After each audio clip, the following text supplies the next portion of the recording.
representatives from the American artificial intelligence company OpenAI are meeting with federal ministers today. This comes after the Wall Street Journal reported that the company had flagged ChatGPT activity belonging to Jesse Van Rutzeler, the Tumbler Ridge shooter's account that was banned for troubling posts in June of 2025, some of which included gun violence.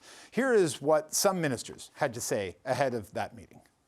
I'm hoping that the OpenAI safety officials, when they come to Ottawa, tell us more details about their safety protocols, their escalation thresholds, and how they keep Canadians safe. The idea that you have had employees raising flags internally and have not had that information shared, you can't help but feel that some of these deaths could have been prevented. I'm at a loss for answers. I wish I had better ones, but I want to hear from them. So that's what I'm going in there with a lot of questions and very few answers, to be honest. This incident is very upsetting. The community itself, as you're aware, is still going through the grieving process, and we need to give them the time and the space to do that. There will be an appropriate time for us to weigh in and to look at what lapses there were. BC Premier David Eby is calling on the platform to share their information. Premier Eby joins me now. Thank you for making the time today, Premier. I really appreciate it. What specific commitments, what specific outcomes are you hoping to see after this meeting between the federal officials and people from OpenAI? Well, big picture here in British Columbia, Peter, is that there are a bunch of shattered families in Tumbler Ridge. And they're asking the same question that I think every Canadian is asking right now. Was there an opportunity to prevent this from happening? Would their kids still be alive if the OpenAI management had listened to the staff that were raising the red flags and alerted police months before this incident? And as a policymaker and a lawmaker in British Columbia, the question that we have to ask ourselves here, and that we hope our federal counterparts are also asking, is how do we ensure that there's a threshold for all of the AI companies across Canada to ensure that they report and bring this forward? Because the next question is, are there others? Are there other examples where flags were raised and OpenAI or Google or Anthropic or Grok didn't bring it forward to law enforcement? Are they reevaluating those decisions now? We can't know. And the only way to hold these companies accountable is to have a consistent standard across the country. It holds them accountable, but it also protects them because they're able to say, look, we have no choice. We have to bring this forward to Canadian officials. And it also reassures Canadians that if someone's typing in, how do I do a shooting most effectively, and getting an answer from an AI, that flag goes up and immediately law enforcement is notified. When you met with OpenAI after the Tumbler Ridge shooting, what did they tell you? And what do we know about that opportunity, you say, to have potentially prevented this from happening? Well, there were three encounters my office and our officials had with OpenAI. The first was on the 10th, which was a meeting with our minister responsible for AI, talking about the regulatory field in British Columbia, any plans we had for regulation of AI, and opportunities for OpenAI to be involved in British Columbia. Then the next meeting was the next day, which was the 11th, which was with my principal secretary, who's head of policy in the Premier's office, talking about the possibility of opening an office in Canada and potentially in British Columbia, and also about how OpenAI works with law enforcement in the United States.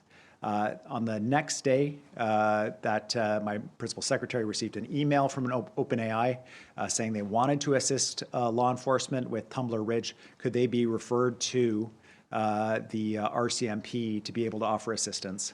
I have to say, through all of these interactions, never occurred to anybody on my team that OpenAI had inside information about what had happened here, that concerns had been raised, that they hadn't brought them forward.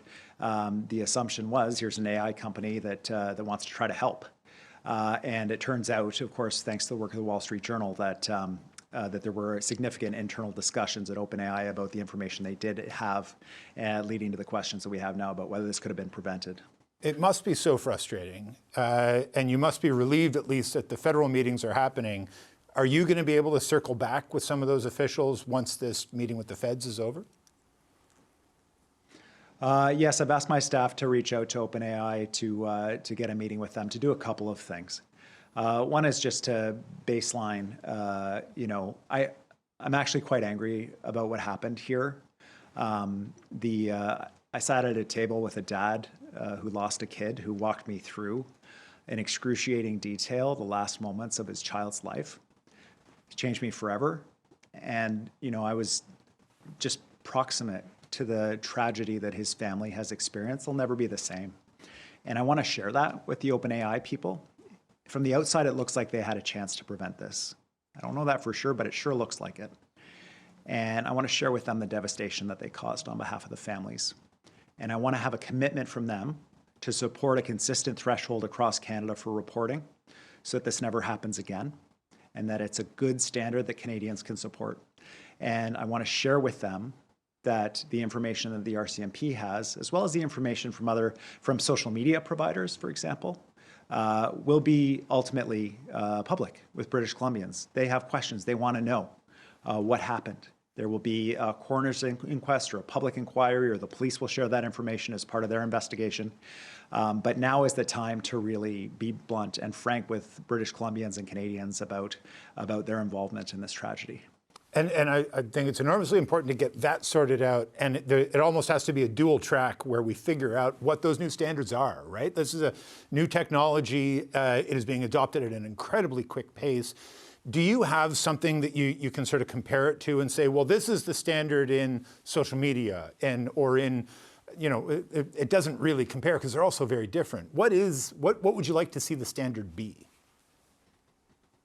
Well, that's a really important question, and we can always point to where we want protections around privacy to be. Right. Where people are doing creative work, or where they're exploring different deeply personal questions, where we want them to be able to have some sense of and a real sense of protection of their information, whether it's health information or anything else that they're putting into an AI to ask questions about. Maybe it's something so sensitive they don't want to talk to someone else about it. That's why they're using an AI in the first place.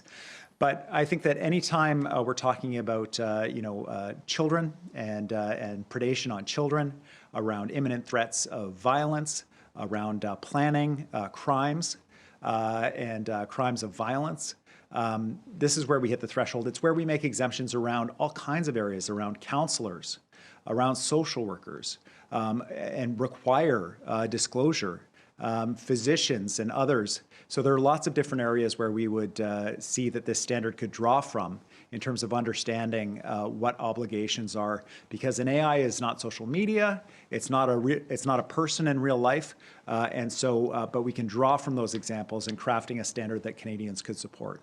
But in that way, that it's not a social media or a person in real life, it almost makes the reporting threshold easier, because it's just an automatic thing. If it reaches whatever we set the standard to be, it just automatically goes to the RCMP or the proper authority, right? That's right. And I mean, I think, it's really cold comfort to the parents, but to the credit of OpenAI that they did bring this information forward ultimately, although tragically far too late. I wonder about information that other AI companies have. I wonder about other incidents where they may have not brought forward that information. So there should also be an obligation to report when they miss that standard, when they know that they had information, didn't bring it forward, so that we can understand and adjust the threshold to make sure that it's appropriate.